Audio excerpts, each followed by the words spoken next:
Bonjour les amis, comment vous vous portez et la nouvelle semaine? J'espère que tout le monde va bien. D'accord, donc aujourd'hui nous allons corriger le dernier exercice de notre évaluation. L'exercice, son but c'était de départager les étudiants, les meilleurs, des moyens et des faibles. Donc, revenons sur l'exercice d'abord. Comprenons d'abord l'exercice. On nous dit que de nombreuses entreprises qui maximisent leurs profits sont confrontées à une situation où la demande varie en fonction de l'heure.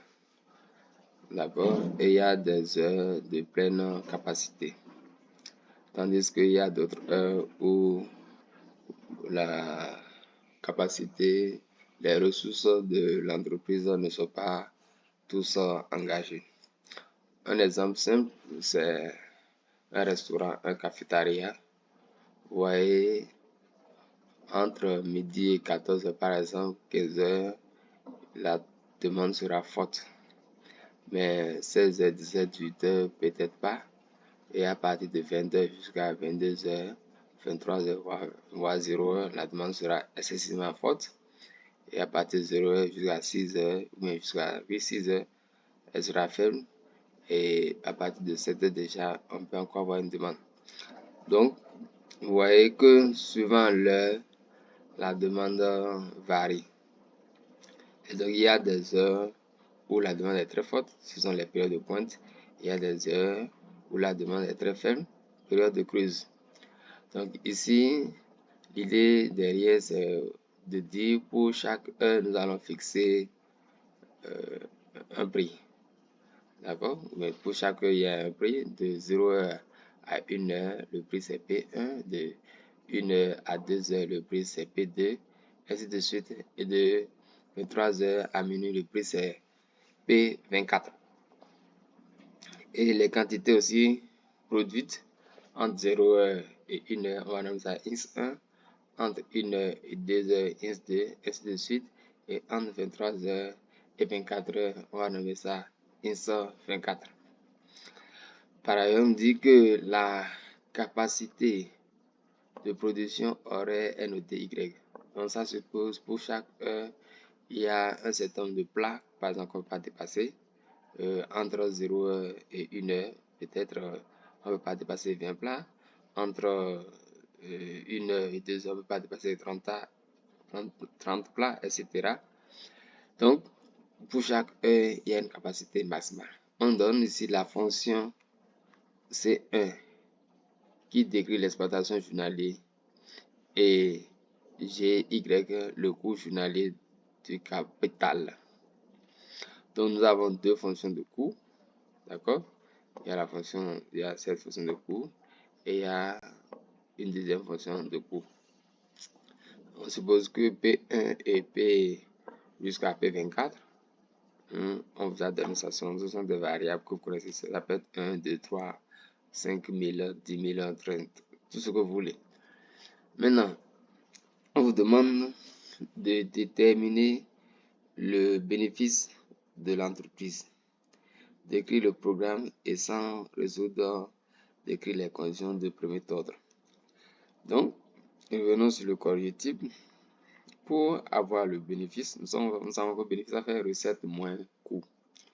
Les recettes, c'est le prix fois X1, donc la recette effectuée dans la première journée de dans la première heure de la journée, c'est ça. Entre 0h et 1h, le prix c'est P1. La quantité vendue c'est X1, donc nous avons P1. Entre 1h et 2h, le prix c'est P2. La quantité vendue c'est X2. Et entre 2h et 3h, le prix c'est P3, la quantité, ainsi de suite, jusqu'à entre 23h et minuit, le prix c'est P24 et la quantité X24, donc la recette, ça fait P24 fois X24. Donc la recette journalière, ça fait la somme. Donc c'est ça ici. Somme de PIXI, Ça, c'est la recette journalière. Moi, maintenant, coût total. On nous avait dit qu'il y a deux coûts. Hein? Coût d'exploitation journalier, c'est ça là. Et puis, un autre coût, le coût journalier du capital. Donc, nous avons deux coûts. Et c'est pour vous aider qu'on vous a déjà dit que votre bénéfice est fonction de X1 et de Y. Donc, nous allons enlever les deux coûts. Donc, voici le premier coût et le coût journalier. Donc, voici aussi simple que ça le bénéfice. Si vous arrivez à faire ça, vous avez droit à un point. Maintenant, on nous demande d'écrire le programme. Donc, forcément, nous allons chercher à maximiser la fonction bénéfice sous les contraintes. Quelles sont les contraintes que nous avons? Déjà, on nous a dit que la capacité de production horaire est notée Y. Donc, ça veut dire que la demande pour une heure donnée ne peut pas dépasser Y. Donc, on doit avoir X1 inférieur à Y. Ça. Donc, pour la X1 doit être inférieur à Y, X2 inférieur à Y, X3 inférieur à Y jusqu'à X4. D'accord? Donc, c'est ça qui est matérialisé là. Et l'autre chose, les conditions de non-négativité, c'est-à-dire que la quantité demandée ne peut pas être nulle. Et évidemment, la capacité de production maximale aussi ne peut pas être nulle. Ça, c'est compréhensible. Donc, nous avons notre programme qui nous fait encore un point. Le Lagrangien. Hein? Le Lagrangien, si j'arrive avec le programme, je n'ai pas de problème. Je sais que ça, le Lagrangien modifié, puisque je ne vais pas utiliser les conditions de non-négativité. D'accord? Ces conditions de non-négativité n'interviendront pas dans mon Lagrangien.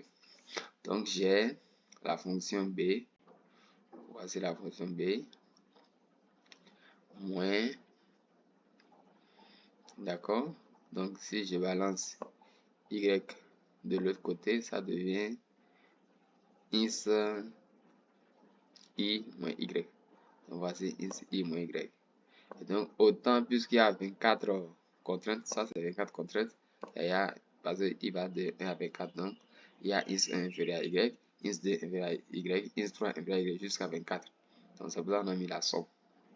Sinon, on allait mis alpha 1, X1 moins Y, moins alpha 2, X2 moins Y, moins alpha 3, X3 moins Y, jusqu'à alpha 24, X24 moins Y. Donc, voici le Lagrangien modifié. Les conditions de premier ordre, comme nous le savons, là, je ne suis pas rentré dans les détails. Simplement, on sait que la dérivée par rapport au XI doit être inférieure à 0. Quand on multiplie XI, les conditions d'exclusion, ça doit être 0. Maintenant, pour la variable Y, même chose. Et maintenant, pour les multiplicateurs. Et enfin, les conditions sur les multiplicateurs. Bon, je me suis arrêté là parce que, bon, si je devais continuer, ce serait un peu plus compliqué parce que dériver ceci par X et revenons là pour peut-être pour que ce soit un peu plus facile pour nous. Donc, si on devait dériver par rapport à X1, ça va donner P1. Donc, on aura ici alpha, on aura du moins ça et PI. Maintenant, la dérivée de ceci par rapport à X I, là, il n'y a pas X dedans, donc ça va donner 0. Et puis là, quand on va dériver, ça va donner alpha I. Bon, bref, on va s'arrêter là. Je vous remercie. Comme d'habitude, posez les questions pour bien comprendre. D'accord? Je ne vais pas cesser de le dire. Abonnez-vous, aimez la page. Je vous remercie.